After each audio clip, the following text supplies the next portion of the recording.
Well, this is AP Calculus AB, Section A, and we're looking at Unit 2, Lesson 4 on inverse functions and logarithms. So some interesting topics here. Remember that this is just an overview. You get the details from the lesson itself, but hopefully this helps. All right, so the first topic is inverse functions. What is an inverse function? I've got a function here, f of x equals x minus 4, quantity cubed plus 7. We want to find the inverse function. Let's define inverse function first of all. We define an inverse function by this rule. F composed of f inverse of x is the same as f inverse of f of x is x. Now let me interpret that a little bit. Here's what it says. If f of 2 is 3, then f inverse of 3 is 2, right? So let's apply it to the way the rule is written. So f of f inverse of 3 is 3. F inverse of 3 is 2, and f of 2 is 3, right? So basically what it's saying is, here's intuitively what an inverse function is. An inverse function undoes what the other function did, right? So if a function takes me from A and gets me to B, then the inverse function should take me from B and get me to A, right? And when we look at the graph of these points, right, f of 2 is 3, so that corresponds to the point 2, 3. F inverse of 3 is 2, that corresponds to the point 3, 2. You notice what's happened, the x and the y have been switched. That really is the key, right? X and y, or the input and the output, have been switched. So 2, 3 right here has now become 3, 2, right? And graphically speaking, and we'll emphasize this a little bit more later, right, it works out this way. If I draw the horizontal line y equals x, it splits things right down the middle. They are mirror images of each other, and that's going to be true of the function as well. So y equals x is a dividing line, a reflection line between the function and its inverse, okay?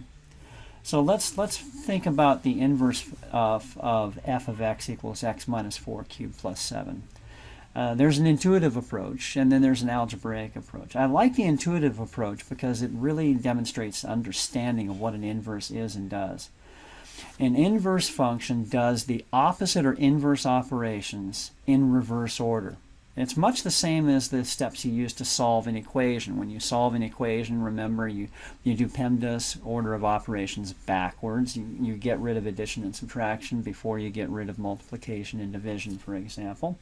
And you do so by doing inverse operations in reverse order. So here's what I think. This function says, take an input number x, subtract 4, cube it, and then add 7, right? So the steps, I start with x, I subtract 4, I cube it, and then I add 7. So we're going to do the opposite operations in minus 7, cube root, and plus 4 in reverse order, right? So f inverse of x is going to look like x minus 7, take the cube root of that, and add 4, right? It's really that simple. And what's really cool about this, let's bring up Desmos. Desmos, not Des least. Desmos. Desmos.com. All right, graphing calculator. Okay. And I just want to graph these two simultaneously here. So f of x equals, and it's really cool that Desmos understands f of x. F of x equals x minus 4, quantity cubed, plus 7. Okay, and f of x, unfortunately it doesn't recognize g of x, I wish it would, is cube root, CBRT in Desmos, x minus 7, move outside the parentheses, plus 4. Okay? And f composed of g. That doesn't make any sense. Come on, x. There we go. All right. And you'll notice there's some symmetry here. And if I graph along with it y equals x, we can see that the symmetry is reflected across the diagonal y equals x. Right? And not all functions are invertible like this. And so we have to introduce the concept of one-to-one. But before I do that, I want to hit on the textbook technique for finding an inverse. I found the inverse by using inverse operations in reverse order. Okay, and that's fine and dandy. Not all functions are findable that way because sometimes we're dealing with steps that may not be undoable. But here's the technique in the textbook, and it's a valid technique. I just don't think it requires as much intuition as the opposite operations in reverse order does. And that is, write the equation in terms of x and y. Y equals x minus 4 cubed plus 7. Switch. Remember, it was all about switching. Inverse is switching in input and output. Switch the x and the y. Okay. Y minus 4 cubed plus 7. And in fact, I want to show you something in Desmos. Desmos does not require something to be a function for me to graph it. So I can do this. I can graph y equals x minus 4 cubed plus 7. And I can just switch the x and the y. X equals y minus 4 cubed plus 7. And lo and behold, it gives me the graph, right? We have actually found the inverse relationship already. All that remains is to put it in function form, which means to solve for y. Solve implicitly for y.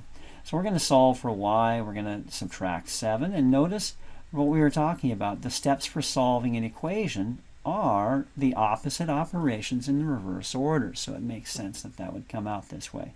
Cube root. Now, cube root is reversible, is undoable. Square root, however, is not undoable, and we'll approach that in a moment and explain why. Okay, and then add 4.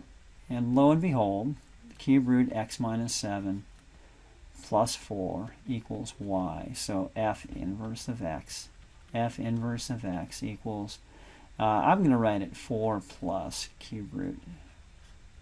And the reason for that is to avoid any ambiguity. We want to make it very clear that the 4 is not part of the cube root. It's not under the cube root. All right? So hopefully that makes sense. Now, the concept of one-to-one, I want to get to that here. So I'm going to use a different example. Let's insert here, and let's do just y equals x plus 2, or yeah, x minus 2 squared, right? X minus 2 squared. And we'll explain why that is not reversible, not undoable. Okay? And there, let's change that to f of x. Okay? And you might think, well, let's do this. Let's do x minus 2 quantity squared. Let's square root both, or switch the x and the y. Y minus 2 squared, and we'll square root both sides. Square root x equals y minus 2. You might have some alarm bells going off right now. Square root x plus 2, right? And you might think, well, f inverse of x is square root x plus 2. Right? Well, let's go to Desmos here. It's a good idea. Use your graphing technology to help you out. So y equals x minus 2 squared. Okay? And y equals square root x plus 2. Okay? And I'm even going to graph y equals x. It's good to graph y equals x when you're graphing a function and its inverse. Notice something here. We have a bit of a problem. The red function and the blue function are not simple mirror images of each other. Okay? They in fact are not even the same shape. And you notice that we've just got the upper part of a parabola, half of a parabola in the blue. And in fact, we can add what's called a domain restriction to the original function, and I'm going to do that by putting parentheses or braces here after it. And I'm going to restrict the red function to being greater than, x is greater than or equal to 2. Okay? And now you'll notice they are mirror images of each other, right? Because I took just the right half. So if I restrict the domain on a non-invertible function, I can turn it into an invertible function. Okay? But that does take domain restriction. Now, going back to my original problem, here's the step that I messed up on, right? And it was intentional. When we square root both sides, you may recall the rule that you must give the positive and the negative square root of, right? Positive and the negative square root. So this actually breaks down into two functions. Y minus 2 equals negative root x, or y minus 2 equals positive root x.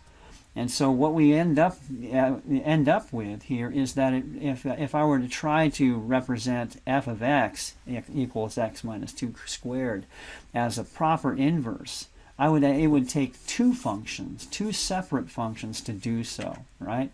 Let me demonstrate here. If I take the domain restriction off and I graph y equals negative square root x plus 2, now we've got a perfect mirror image if we take the blue and the purple together, right? But there's a bit of a problem. The blue and the purple is not a function because it doesn't pass the vertical line test, right? It doesn't pass the vertical line test. And it doesn't pass the vertical line test because the original function did not pass what we call the horizontal line test. And so if a function, okay, and that introduces the concept of one-to-one. Okay? For a function to be one-to-one, every unique input has a unique output.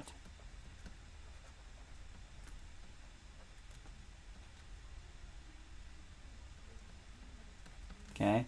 And every unique input has a unique output. So if I put in 3 and get out 2, then the input of 3 is never repeated, and the output of 2 is never repeated, right? And so basically what it forces us into, if I have a function that's increasing, I can never double back because that would produce same output, right, for two different inputs.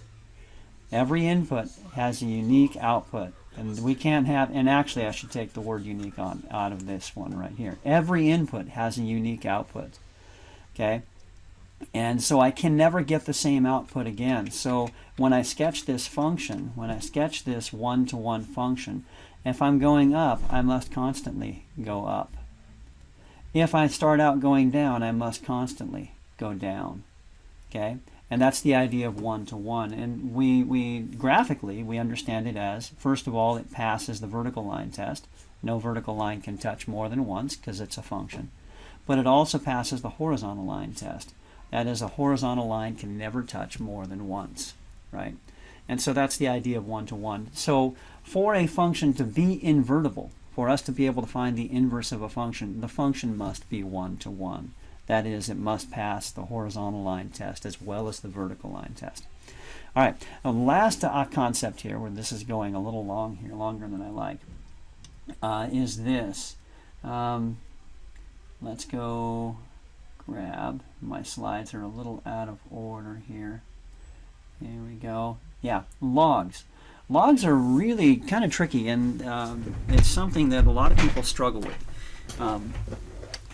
Log base b of a equals c. We have to interpret what that means. Here's what that means. It means we have some base. Now, a base in an exponential expression is the bottom number of the exponential expression. So the b to some power. So b to some power, in that case c, equals a. These are equivalent expressions, equivalent equations. Log base b of a equals c is the same as b to the c equals a. And I want you to notice the pattern. B to the power of c equals a, because this is something you need to be able to do almost in your sleep. Okay? You need to be able to convert between these two forms of the equation. Log base b of a equals c. So let me give you an example. If 2 to the third power is 8, then the log base 2 of 8 is 3. Okay? Hopefully that makes sense.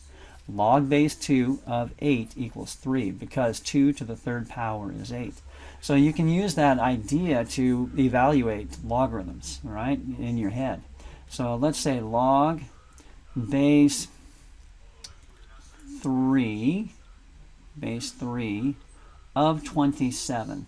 Okay, think about it here. Is what? Log base 3 of 27 is what? So you're thinking of it this way. 3 to what power is 27?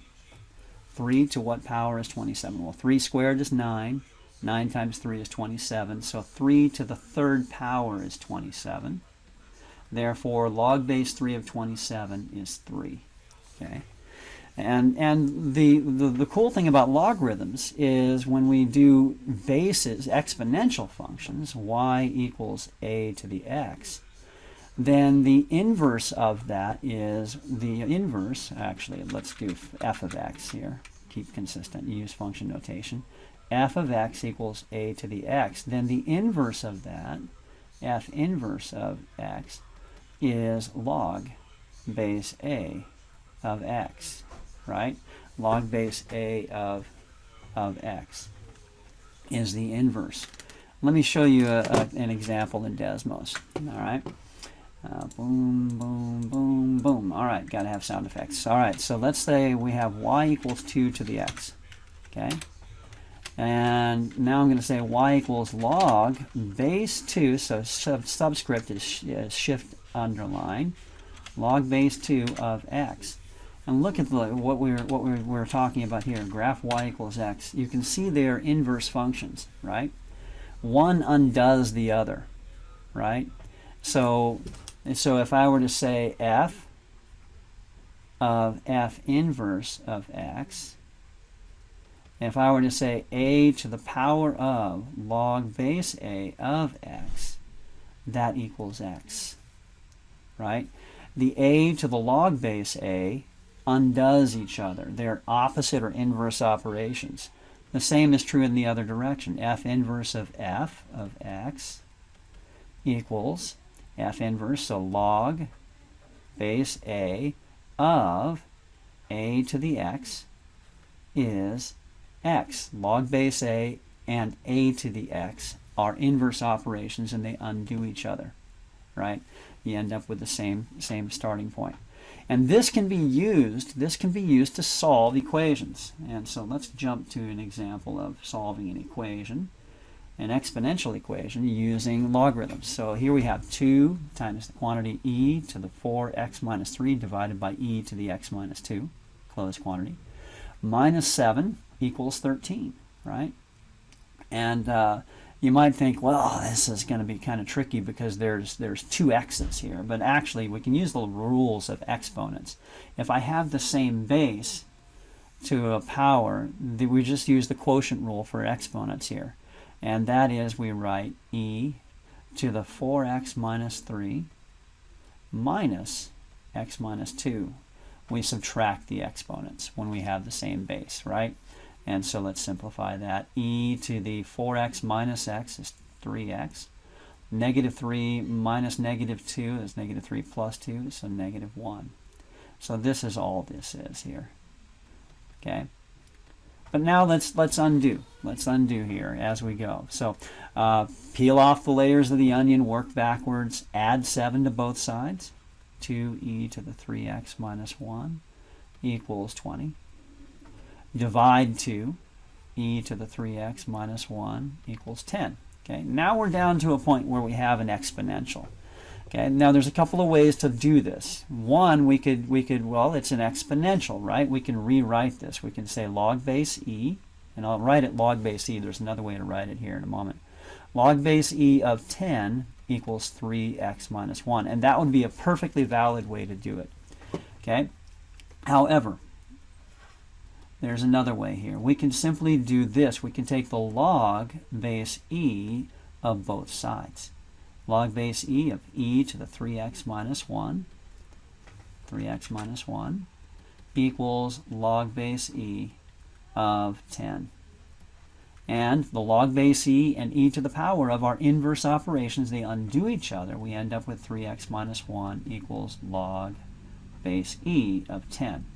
Hopefully that makes sense. So taking the log of both sides is a valid step. Or you could simply recognize I have an exponential. I can rewrite it using the definition of a log. Both work just fine. There are some problems where it's necessary to take the log of both sides, however, because it's not simply a matter of changing an exponential function. Okay, all right, so that said, there is a shorthand notation for log base e. So let's back up here a little bit here and just get to the notation. Right there, yeah, let's do that. Right there and there. I've got to practice my scissors skills here, my snipping. All right, so, and that is this: the log base e of x, can be shortened to ln. And I use a cursive L because you want to distinguish it from a 1. ln x. So that's called the natural log. Natural log. And it finds its way into a lot of mathematics. It's a really fascinating formula. Okay, e to the x is the only function whose derivative is itself, and we're going to discover that later on here. All right, so let's rewrite it this way here. So we're going to say log base e of both sides, right? Actually, I erased too much. E to the 3x minus 1 equals 10. So we're going to say the ln, natural ln, and I say ln, right, like mow your lawn. Ln 10 equals 3x minus 1. Okay, however you arrive at that. And now just solve, subtract, add 1 to both sides. So I'm going to switch sides here too. 3x equals ln 10 plus 1, and divide 3. X equals ln 10 plus 1, divide 3. And with that's an exact answer. That actually is the solution, or the inverse function. So, not the inverse function. That is the value of x that makes this equation true. Now we can approximate it using a calculator. And calculator, man, dude. All right, so let's do ln 10, and Desmos understands ln. Okay, highlight and divide 3, and we get a value of about 1.1. Okay, and lo and behold, if I were to graph this, let's see if I can solve graphically here. 2 e to the 4x minus e to the 4x minus 3, I need parentheses on that exponent, 4x minus 3, all over e to the x minus 2 minus 7. Okay, there's 1. And I'm going to say equals 13, so I'm going to graph 13 on there. And I'm going to zoom out here a little bit. I'm going to go to x equals 13. All right, so we need to change the scale here a little bit here. 13, the output is 13. So 2, 13, there. X equals 13. Wow, and actually that's not turning out right. 4x minus 3, x minus 2, minus 7. Did I do this right? Did I make a mistake? I'm going to pause it and analyze for a little bit. There we go, problem figured out. It was just something simple. I hadn't put a y equals 13, so I wasn't getting an intersection point. So we look at the intersection of y equals 13 and this function here, they intersect at 1.1. Yeah, so we did it right. It's like we always want to use a secondary technique to check your work. And so graphing is a great tool. It'll alert you to mistakes that you make along the way. So be aware of that. Hopefully that helps. Let me know if you need anything.